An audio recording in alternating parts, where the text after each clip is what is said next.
Nestled in the heart of northern Ontario, Mount McKay holds the quiet history of a sizable lost ski resort. Despite its size, it's often overlooked and its history remains a mystery. Today, we're going to unravel its story, why it closed, and what could have been if it hadn't. So, with the introduction out of the way, let's jump into the lost history of Mount McKay.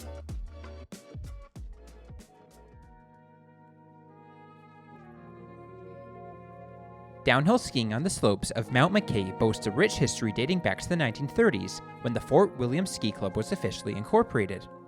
The precise founding year remains a bit of a mystery, but evidence suggests that by 1939, the club was already hosting regular events on the mountainside.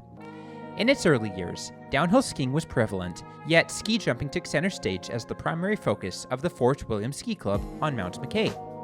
The land that the ski club sat on was owned by the Fort Williams Reserve. Through the early years of the ski club, a long-term lease was in place with the reserve. The ski club operated throughout the 1950s and 1960s, only operating one or two rope tow lifts. In a significant turn of events in 1971, the Fort William Ski Club sold the operation to the Fort William Band. Capitalizing on a federal government grant of $200,000 for tourism and a $100,000 loan, the band embarked on developing a comprehensive four-season resort, which incorporated a winter ski resort. In 1973, the band installed two parallel Poma double chairlifts and a T-bar. This ushered in a new era of skiing in Thunder Bay and marked the transformation of Mount McKay into a thriving ski resort. The band created the company Ojibwe Resorts Limited as the overseeing entity operating the ski resort. The addition of nightlights on numerous runs drew large crowds, adding to the mountain's popularity. During this prosperous era, Mount McKay flourished, generating revenues of $7,000 in its first summer through the offering of scenic chairlift rides. Notably, even Queen Elizabeth II visited Mount McKay during a royal visit to Canada in 1973. The late 1970s witnessed a significant expansion with the construction of a new Poma double, creating a vast intermediate and advanced terrain pod. This expansion solidified Mount McKay's standing on the skiing map, offering a well-defined intermediate terrain pod. In 1982, the introduction of snowmaking technology enhanced the mountain's resilience, providing a more reliable ski season. Despite these advancements, Mount McKay faced challenges in the 1980s, situated at the base of a massive paper mill that not only obstructed the view, but also emitted unpleasant odors when the wind blew in a certain direction. By the late 1980s, rival skiing destinations such as Loch Lomond and Candy Mountain began attracting the majority of skiers.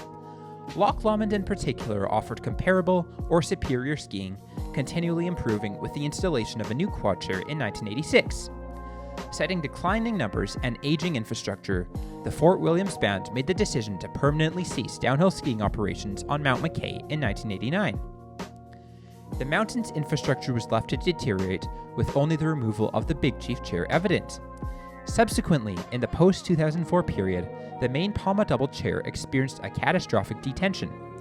While the base lodge continues to serve various activities, and the base area has been repurposed as a paintball course, there are currently no plans to revive skiing on Mount McKay.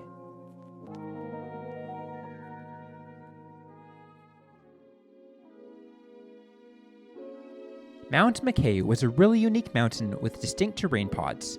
Overall, this mountain almost reminds me of the layout of Fortress in Alberta, as you have a front side, back side, and far side. But I digress. Let's discuss each terrain pod in detail, starting with the front side. Along with the base lodge, the front side featured two Poma double chairlifts and a bunch of short but steep black runs. The chairlifts had an elevation of around 125 meters and were less than a kilometer long. Starting on the left, the chicken out run was most likely blue and provided an uninterrupted top to bottom pitch. A short and steep black was called Death Valley, branched off chicken out. Mount McKay's most iconic terrain was on the other side of the chairlifts. Three nearly identical black runs called 50-meter, slalom, and slot branched down from the chairlift.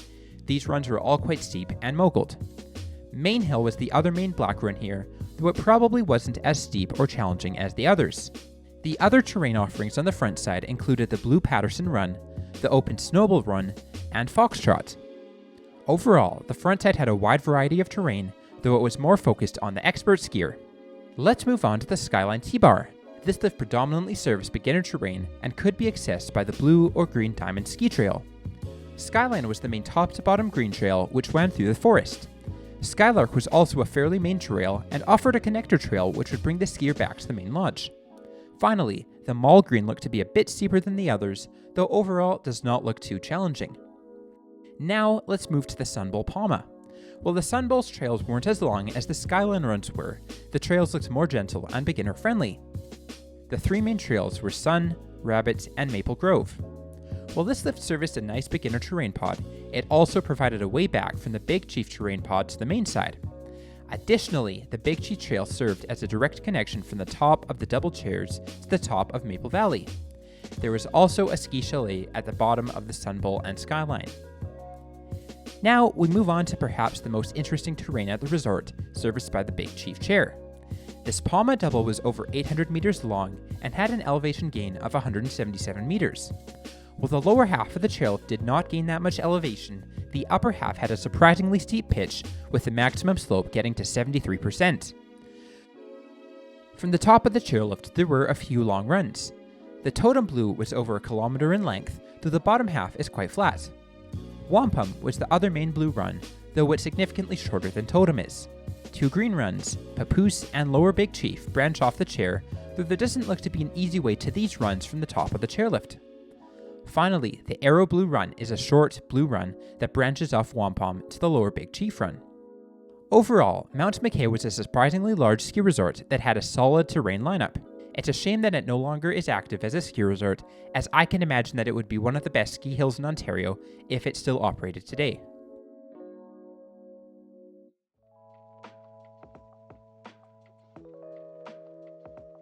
Even with my best efforts to figure out the history of Mount McKay, there are still things that I don't understand about the mountain. There isn't a whole lot of information about its sudden closure, and I wish I really could uncover more information about this unique mountain's history. I think the closure is really unfortunate, as Mount McKay had a really unique mountain layout and what looks like solid ski terrain. Ultimately, it's unlikely that downhill skiing will ever return to this mountain. Thanks for watching this video. If you enjoyed it, please be sure to subscribe to my channel. And until next time, this is Skier72.